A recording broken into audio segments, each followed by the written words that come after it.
I'd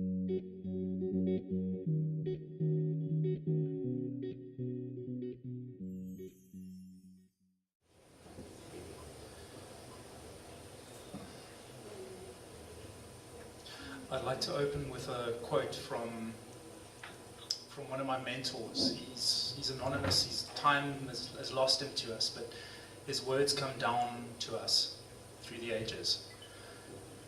He said, "Learn from the past, act today for the successes of tomorrow."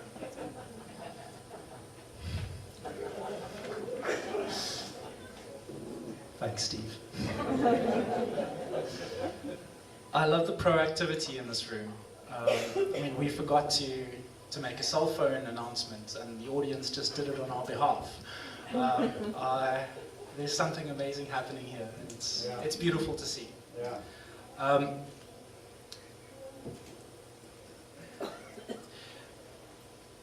For me, the statement, "Our Father who art in heaven," and "My Father who art in Kenton," sometimes get confused. That's my dad on the screen there. Yeah, so I don't know, many of you guys will know him by his bellowing, infectious laughter. Yeah. I grew up in Kenton, getting sunburnt in the rock pools and catching lizards and that kind of stuff in Kenton. I had learning disabilities growing up. I was severely dyslexic. So all you teachers out there talking about reading and getting kids to read, yeah, I know that battle. It was actually so bad that when I was 10 years old, I still couldn't write my name. My name is Jean-Jacques, so that may have had something to do with it, but to get by, I ended up just writing JJ on everything, and hence JJ's kind of stuck. The name Jean-Jacques is part of a French heritage, and close to the bottom there is a little statement which kind of applies to my ancestors, but in a way I think applies to all of us.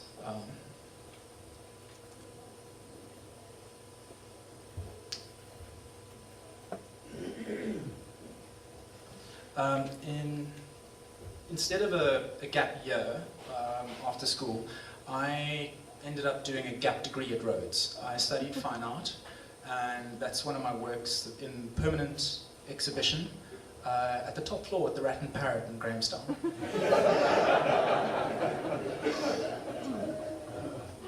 I subsequently studied architecture, and I'm currently working in our family business at FDT Architects in Kenton-on-Sea. This is a little presentation we put together, truncated. We put it together a while ago, basically on Kenton beautification. What we were looking at is basically the green matrix of Kenton as an incredibly valuable but overlooked resource that we could use in mapping out Kenton and making it better. This is just the build structure, looking at the various nodes, transport routes, integrating it all together, more nodes and transport routes, okay, this is interesting. Okay, well, I mean, I was going to skip over most of this anyway, so, okay, right. Basically some ideas we had for urban renewal, integrating greenscapes into our urban landscape. There is an amazing picture of the pedestrian bridge that links our two communities, which it doesn't want to show for some reason. I've only got like 8 minutes, so it's probably better that you can't see them. Okay, right.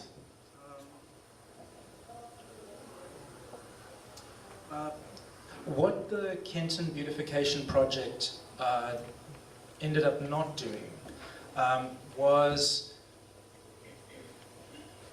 we ended up focusing primarily on the south of the 72. So that's the section of Kenton below the R72. The reason being, basically, Kenton is a pocket of excellence. And if you can increase the likelihood that people build 20 million rand houses there, then you're attracting a lot of wealth from outside to Kenton. And as a strategy, that's a pretty good one. And, okay. Sorry. Okay. As a strategy, that's a good one. But what's happened recently with this talk and the people I've met and the mentors that I've found here is that the other paradigm of growing and nurturing the value amongst us is something which we haven't looked at before, but now seems to be stepping forward as a real viable option.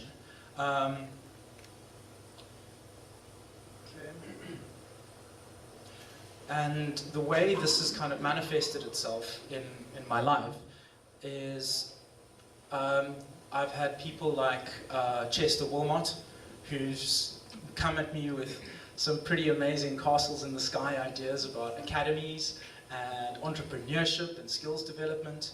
I've had people like Toby, if you can put your hand up over there. Toby's a community development worker. His traditional mandate runs along the lines of finding leaky taps and getting the government to fix them and other inefficiencies and reporting that and making it better slowly. But Toby's come to me and said, along with these leaky taps, I'd kind of like a sports centre, please. And we're kind of in the process of seeing how this can work. So it's special to be involved, and it's great. It's a great challenge. So if we look at this slide, those two green dots, those are the sports centres. The lower one is the sports centre in Kenton, which currently exists. The green dot above it on the other side of the road, there's a flattened area below the school there, which was flattened for the purpose of a netball field, which is yet to be constructed. We are looking at constructing a sports centre which will also have netball facilities in that space at the moment. When Toby came to me, our ideas for funding were put together a presentation, work with the sports and recreation committee because they know how to do lotto funding and get lotto to fund it. But as we've discovered, there are a couple of other funding options which we haven't, which might show a lot more potential.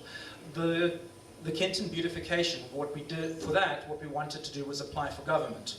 What we're exploring currently is something called public-private partnership, where we can find, we can get rights for government to, yeah, thank you. We can get rights for development from government, and as we sell those rights, or sell the developed property, instead of the government just taking its share, we can actually channel some of that wealth back into community infrastructural development in such a way that we've managed to sidestep the slush fund tax, so to speak, of what generally happens with money before it reaches the ground.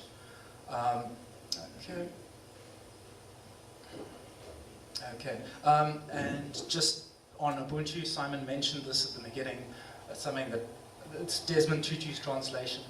I am because of all that we are, as a meaning for Ubuntu. And if you combine that with the biblical I am that I am, and the lines that Chester shared at the beginning, you end up with something quite special,